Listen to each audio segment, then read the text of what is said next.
نحمده ونصلي على رسوله الكريم أما بعد أعوذ بالله من الشيطان الرجيم بسم الله الرحمن الرحيم رب اشرح لي صدري ويسر لي أمري واحلل عقدة من لساني يفقهوا قولي رب زدنا علما اللهم فقهنا في الدين رب هب لي حكما وألحقني بالصالحين واجعل لي لسان صدق في الآخرين واجعلني من ورثة جنة النعيم اللهم انفعنا بما علمتنا وعلمنا ما ينفعنا وزدنا علما اللهم ألهمنا رشدنا وأعذنا من شرور أنفسنا اللهم إنا نسألك علما نافعا وعملا متقبلا ورزقا طيبا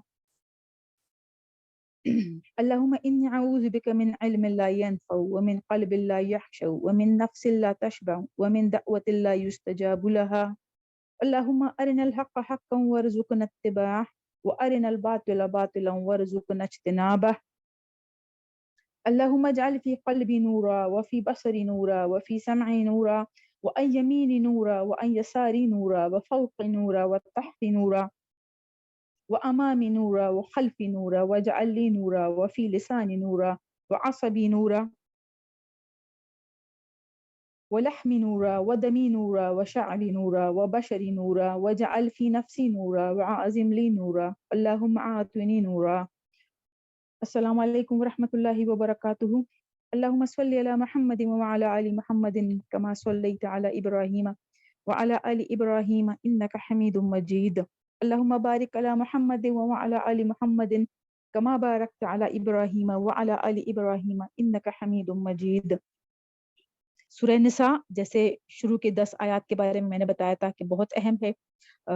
بنیادی جتنے مسئلے مسائل تھے اس کا اللہ تعالیٰ اب ساتھ ساتھ حل بتا رہا ہے، کیونکہ ایک اسلامی معاشرے کی بنیاد پڑتی جا رہی ہے. ہجرت کے بعد کی یہ سورہ ہے، اور اب آج بھی جو آیات ہم پڑھیں گے اس میں وراثت کا قانون یہاں پہ نافذ ہو رہا ہے، اور پہلی دفعہ عورتوں کو وراثت میں حصہ دیا گیا، دلایا گیا، اور اللہ تعالیٰ کی طرف سے فرض کیا گیا.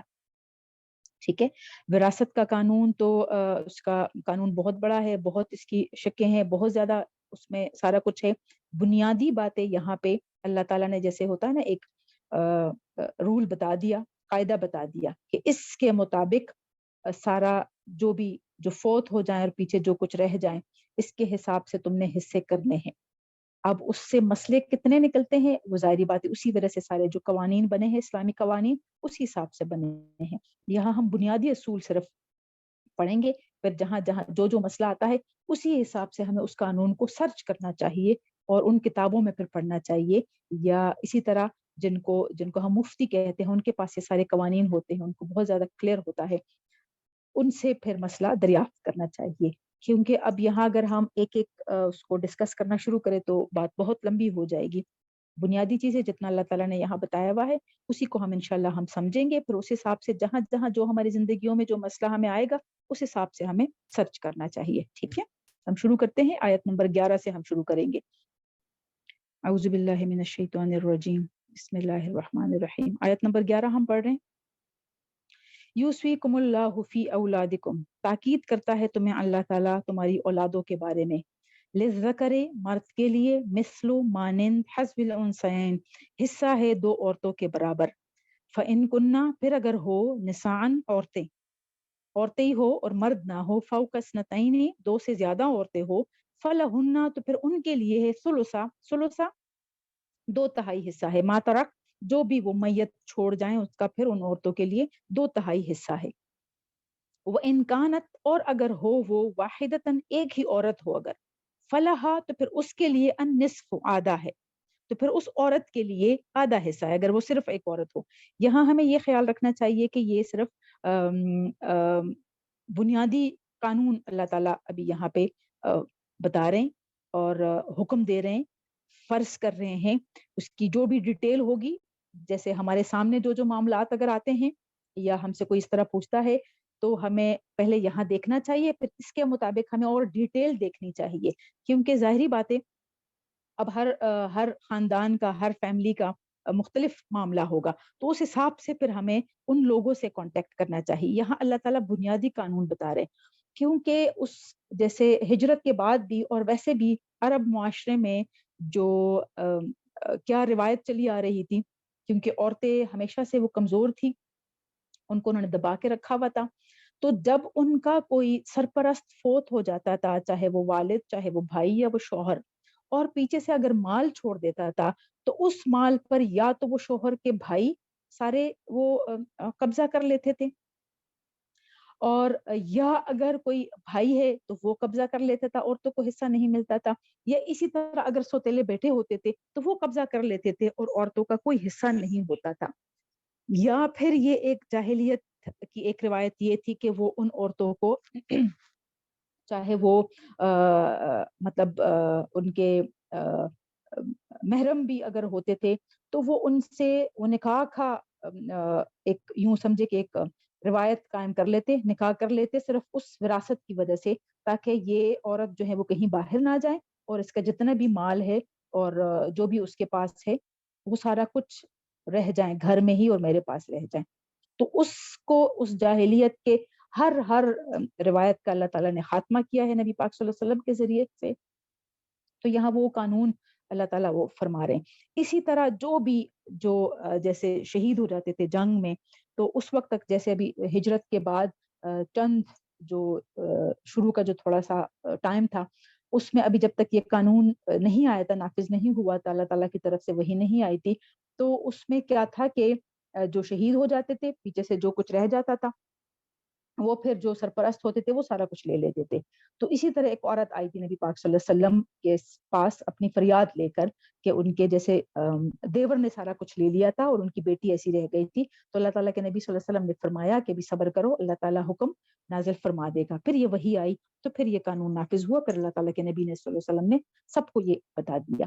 تو اس طرح کا یہ ایک وراثت کا قانون نافذ ہو گیا، جس میں بنیادی کیونکہ عورتوں کا کوئی حصہ نہیں تھا، اور پیچھے ہم نے کیونکہ سارا یتیموں کا ہم ذکر پڑھ چکے ہیں، تو خاص کر یتیموں کے ساتھ بہت زیادہ بدسلوکی ہوتی تھی، تو اس کا خاتمہ کیا ہے اللہ تعالیٰ نے. ٹھیک ہے، یہ بنیادی قانون یہاں پہ بتا رہے.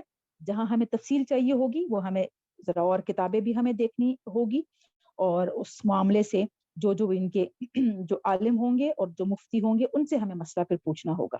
ٹھیک ہے، یہاں ہم اس طرح تفصیل سے نہیں بتا سکتے، بنیادی جو اللہ تعالیٰ نے جیسے فرمایا ہوا ہے اسی طرح ہم انشاءاللہ کریں گے. ٹھیک ہے. اچھا، پھر آگے اللہ تعالیٰ فرماتے ہیں وَإِن كَانَتْ وَاحِدَةً، اگر وہ ایک عورت ہو فَلَهُ النِّصْفُ، تو پھر اس کے لیے آدھا حصہ ہے. پہلے فرمایا کہ اب جیسے ایک ہی فیملی کا اللہ تعالیٰ سمجھا رہے ہیں، ایک مرد کے لیے مطلب ایک مرد کا دو عورتوں کے برابر حصہ ہے، مطلب دو عورتیں ہوں تو ان کو ملا کے جیسے ان کا حصہ ایک مرد کو پورا حصہ ملتا ہے، اور اس مرد کے آدھے آدھے جو ہے وہ مطلب دو عورتیں ایک مرد کے برابر ہوتی ہے. ٹھیک ہے. پھر اگر عورتیں زیادہ ہو تو پھر ان کے لیے کیا ہے، 2/3 حصہ ہے جو بھی میت چھوڑ جائیں. اور پھر اگر عورت اکیلی ہو، اس کے ساتھ کا کوئی اور نہ ہو، تو پھر آدھا ان کو ملے گا. ٹھیک ہے. اچھا، پھر اب ایسے ہی والدین کے لیے بھی اسی طرح ہے کہ ولی ابویہ، اور اس کے ماں باپ کے لیے، مطلب اگر میت جو ہے ان کی اولاد ہے تو پھر ان کے ماں باپ کے لیے کیا ہوگا، لکل واحد، ہر ایک کے واسطے، منہما، ان دونوں میں سے، مطلب دونوں والدین میں سے اگر کوئی جیسے اولاد فوت ہوتی ہے پھر والدین ہوتے ہیں تو ان میں دونوں کے لیے کتنا حصہ ہے، السدس، چھٹا حصہ ہے. مما ترکا، جو بھی وہ چھوڑ جائیں، مطلب مما اس میں سے جو ترکا وہ چھوڑ جائیں، ان کانا اگر ہے، لہو اس کے لیے، ولدن اولاد، اگر اس کی کوئی اولاد بھی ہے اور ساتھ والدین بھی ہے. ٹھیک ہے. تو پھر والدین کے لیے چھٹا حصہ ہوگا، 6 ہوگا، اس مال میں سے اس کا 6 پارٹ جو ہے وہ والدین کو ملے گا. اور اگر اس کی اولاد ہو، پھر اللہ تعالیٰ فرما رہے اگر فَإِلَّمْ، پھر اگر نہیں ہے، یکن اس کی، مطلب جو فوت ہوا ہے، لہو اس کے لیے، ولدن اگر اس کی کوئی اولاد نہیں ہے، وَوَرِثَهُ اور وارث ہوں گے اس کے، ابواہو مطلب ماں باپ ہی صرف وارث ہے، اولاد نہیں ہے، فَلِأُمِّهِ تو اس کی ماں کے لیے ہے، الثلث تیسرا حصہ ہے، اس کی ماں کے لیے تیسرا حصہ ہے. پھر فَإِن پھر اگر کانا ہو، لہو اس کے لیے، اخوتن بہن بھائی بھی ہے، اولاد نہیں ہے، ماں باپ ہے اور بہن بھائی ہے، تو پھر بہن بھائی بھی اگر ہے تو فَلِأُمِّهِ اس کی ماں کے لیے، کیونکہ زیادہ عورتوں کا یہاں پہ اللہ تعالیٰ حصہ بتا رہے ہیں نا، سمجھا رہے ہیں. فَلِأُمِّهِ تو اس کی ماں کے لیے ہے السُّدُسُ، پھر چھٹا حصہ ہوگا اس کی ماں کے لیے اگر ساتھ میں بہن بھائی بھی ہے تو. من بعد، لیکن یہ سب کچھ یہ حصے کب ہوں گے؟ من بعد، بعد وصیت، وصیت پوری کرنے کے. جو بھی میت نے جو وصیت کی ہے سب سے پہلے اس کا خیال رکھا جائے گا کہ اس نے کیا وصیت کی ہے. ٹھیک ہے، ہو سکتا ہے اس نے کچھ کہا ہو کہ یہ کچھ جو ہے جیسے میں نے اس مسجد میں دینے کو کہا ہوا تھا یا میں نے اس کو دینے کو کہا ہوا تھا، تو وہ پہلے وصیت پوری ہوگی. وصیتاً یوسی، جو اس نے وصیت کی ہے، بہا اس کی مطلب اپنے جو وراثت چھوڑ کے گیا ہے اس کی وصیت، او دین یا قرض، قرض کی ادائیگی سب سے پہلے ضروری ہے. پہلے پوچھا جائے گا کہ اس میت کا مطلب کوئی قرض اس نے کسی سے کوئی قرض لیا ہے، اس پہ کوئی قرض ہوگا تو جو بھی وہ چھوڑ کے جائیں سب سے پہلے اس کا قرض ادا ہوگا. کیونکہ اللہ کے نبی صلی اللہ علیہ وسلم کا فرمان ہے کہ وہ روح جو ہے وہ یوں سمجھے کہ وہ معلق ہوتی ہے جب تک وہ قرض ادا نہ ہو جائے اس مردے کا. تو قرض کی ادائیگی بہت ضروری ہے، اور پھر اس نے جو وصیت کی ہوگی اس کے مطابق تقسیم ہوگا. لیکن تقسیم کا جو قاعدہ ہے وہ اللہ تعالیٰ نے بتا دیا کہ اس کے مطابق کیا جائے گا. پھر آگے فرماتے ہیں آباؤکم، باپ تمہارے، و ابناؤکم اور بیٹے تمہارے، لا تدرونا نہیں تم جانتے، ایہم تدرونا جیسے ادراک سے ہیں پتا کرنا، نہیں تم جانتے، تمہیں نہیں پتا، تمہیں علم نہیں ہے، ایہم کون ان میں سے، اقربو زیادہ قریب ہے، لکم تمہارے لیے، نفعا نفع میں، مطلب فائدہ مند تمہارے لیے ان میں سے کون ہے تمہیں نہیں پتا. فریضۃ من اللہ، اسی وجہ سے یہ اللہ تعالیٰ کا فرض کیا ہوا ہے. جیسے اللہ تعالیٰ نے یہ فرض کیا ہوا ہے، اللہ تعالیٰ نے جو نافذ کر لیا ہے، اب اسی کے مطابق فیصلے ہوں گے. تم خود سے نہیں کر سکتے کہ تم یا تو بیٹے کو زیادہ دے دو یا باپ کو زیادہ دے دو یا وصیت ایسے کر جاؤ. یہ اللہ تعالیٰ کی طرف سے اب فرض کیا ہوا قانون ہے. تو تمہیں نہیں پتا کہ کون تمہارے زیادہ قریب ہے، یا بعد میں جو جو تم وراثت چھوڑ کے گئے ہو اور جس کے لیے اگر تم نے وصیت کی ہے، ہو سکتا ہے وہ ایسے غلط چیزوں پر لگا دے کہ جس سے تمہیں آگے بھی اس کا ثواب کے بجائے تمہیں عذاب ہی مل رہا ہوگا. تو اللہ تعالیٰ فرما رہے تمہیں نہیں پتا، اگر تم کوئی کسی کے بارے میں بھی غلط فیصلہ کرو گے کہ ان میں سے فائدہ مند تمہارے لیے کون ہے. ان اللہ، بے شک اللہ تعالیٰ، کانا ہے علیما حکیما، خوب علم رکھنے والا اور بہت حکمت والا، سب کچھ اللہ تعالیٰ جانتا ہے.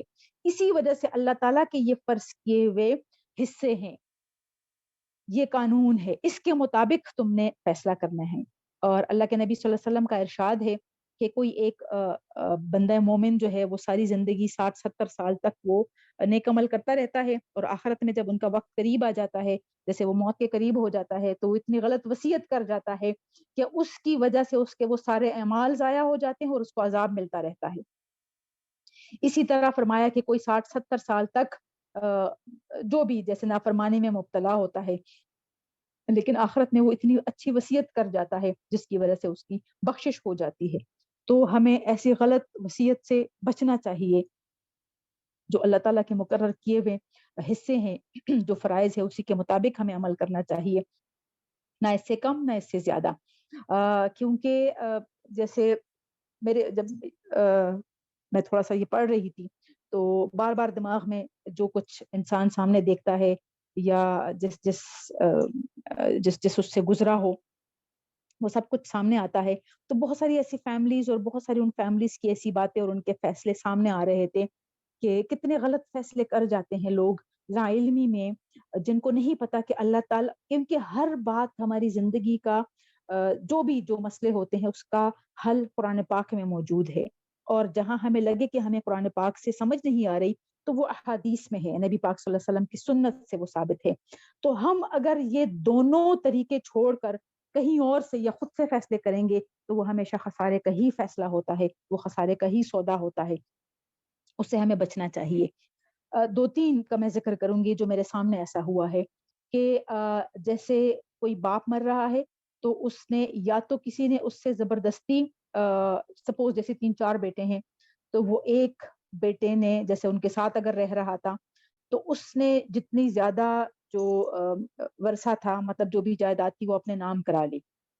تو اگر اس نے اپنے نام کرا لی تو اس نے غلط کیا، کہ اگر اس نے مطابق جیسے سب ظاہری بات ہے سب حقدار ہیں اور